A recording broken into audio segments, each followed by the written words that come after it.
9, olha lá. Contudo, ouvi a voz das tuas palavras. Marcante essa expressão aí. Porque até aqui Daniel está como?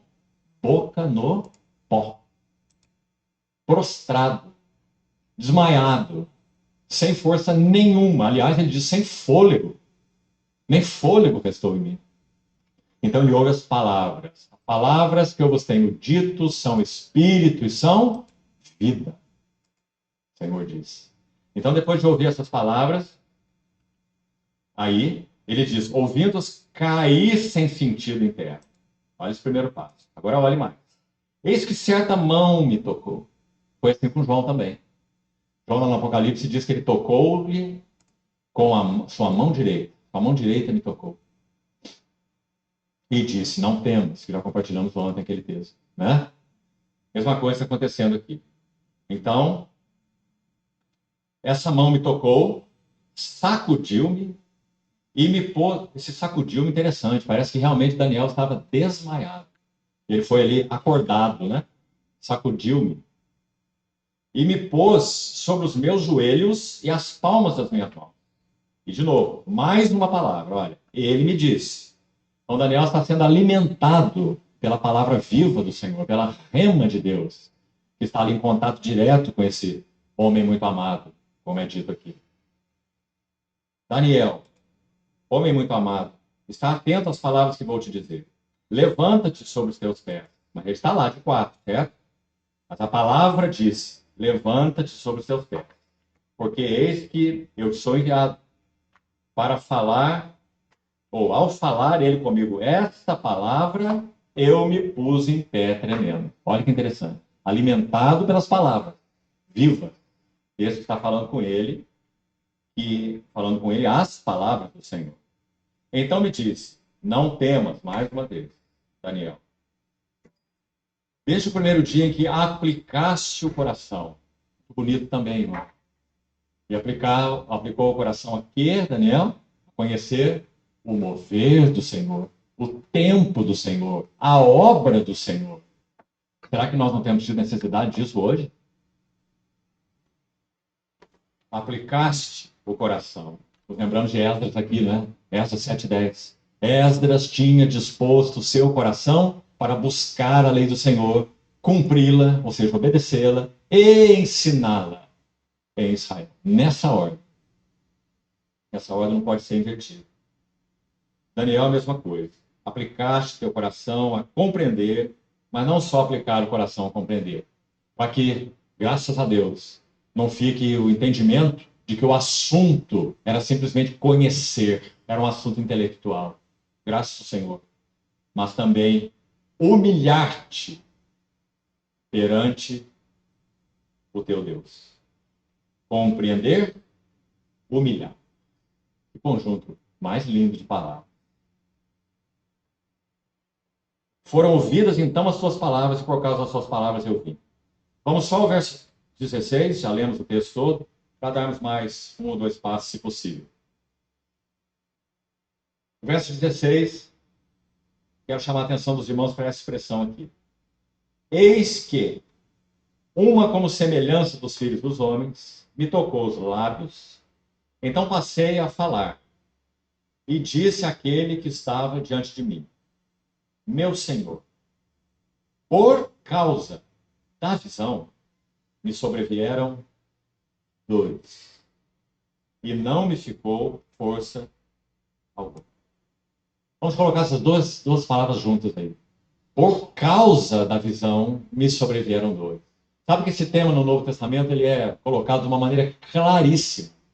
Paulo ora pelos Efésios e ora ao Deus e Pai, Deus de nosso Senhor Jesus Cristo, o Pai da glória, que conceda a eles espírito de sabedoria, de revelação, no pleno conhecimento dele, olhos do coração iluminados. Está vendo essa oração de Paulo para os discípulos?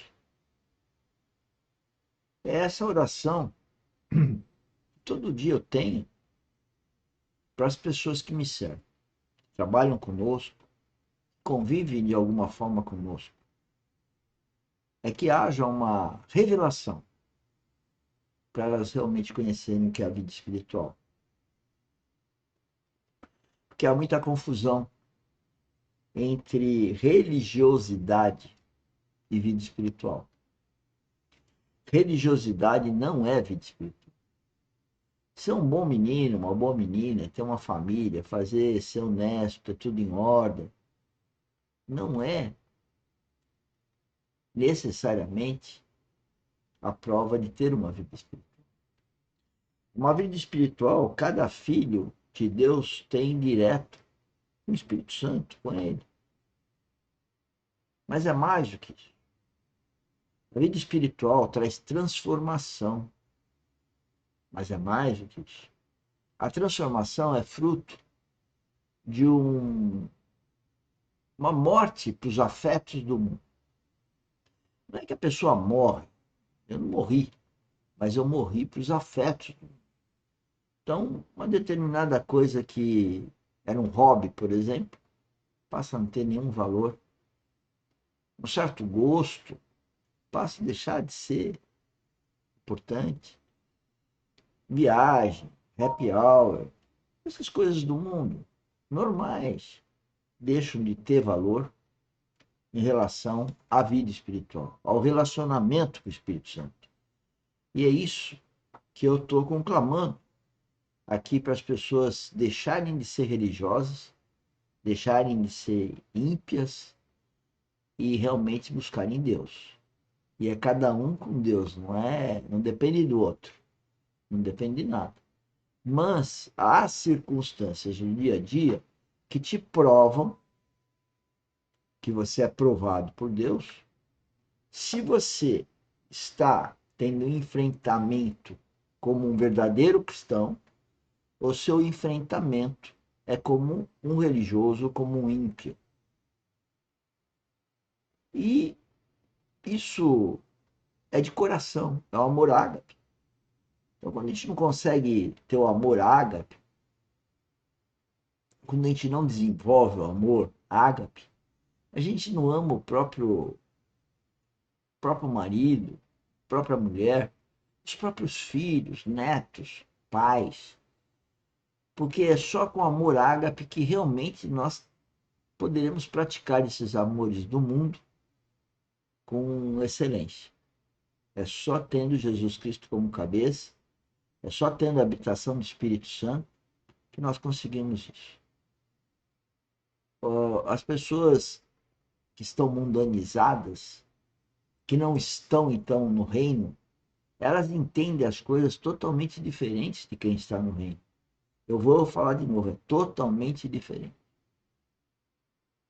E por isso que nós vimos aqui todo dia, na verdade, que todo dia de manhã, às 6 horas, eu faço um mini treinamento, de segunda a sexta.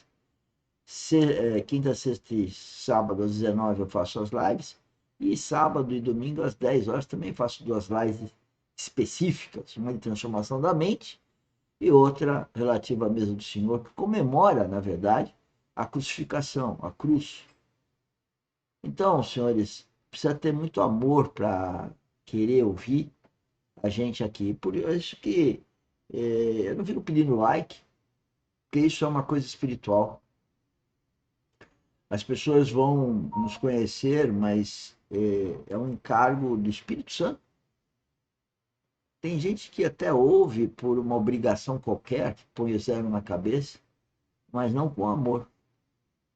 Porque a gente não vê transformação. Mas, enfim, nós estamos aqui para acolher, como Jesus Cristo veio há 2000 anos, para acolher, para nos servir e nos levar, arrebatar para o plano espiritual. Venha conosco.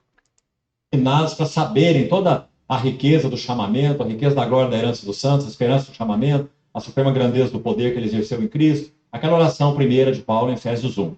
Não é assim? Então, primeiro, ele ora por revelação. É o foco da primeira oração em Efésios 1. Oração por revelação. Que os irmãos de Éfeso tivessem revelação do chamamento celestial. Então, aos Gálatas, ele vai dizer assim: filhinhos meus, pelos quais eu sofro de novo as dores do parto, até que Cristo seja formado em vós. Por que Paulo teria essa capacidade? sofreu dores tão agudas